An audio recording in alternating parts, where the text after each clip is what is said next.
একটা কথা শুনে যান, টাকা পয়সা আছে কাছে, গরিবকে মানুষ বলে মনে হয় না, তাই না? আজকে টাকা পয়সা আছে জন্য, একটু প্রভাবশালী হয়েছেন জন্য, রিক্সাতে চড়ার পরে রিক্সা চালক যখন আপনার কাছ থেকে 20 টাকা চাইছে, তখন আপনি তার গালে দুটো থাপ্পড় দিচ্ছেন আর বলতেছেন যে এতটুকুর ভাড়া কীভাবে 20 টাকা হয়। আজকে আপনার কাছে টাকা আছে জন্য আপনি গরিবকে মানুষ বলেই মনে করতেছেন না।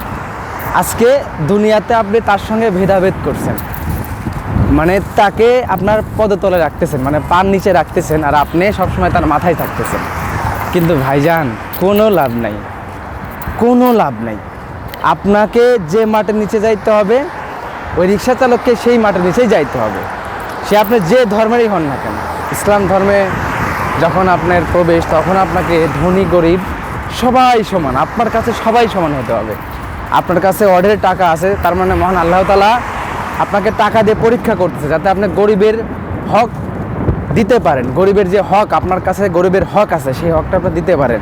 আজকে আপনি টাকা আছে জন্য ভেদাভেদ করতেছেন, অট্টালিকায় থাকেন, 5 তলা 10 তলা বিল্ডিং আপনার, আপনি এর জন্য ভেদাভেদ করতেছেন, গরিবকে মানুষ বলে মনে করতেছেন না। কিন্তু ভাই, দিন শেষে যখন আপনি রাত্রে ঘুমাইতে যাবেন, একটা বার একটু চিন্তা করেন যে আজ যদি এখন আমি 5 তলাতে শুয়ে আছি, আমার যদি চোখটা বন্ধ হয়, তাহলে আমি কোথায় যাব?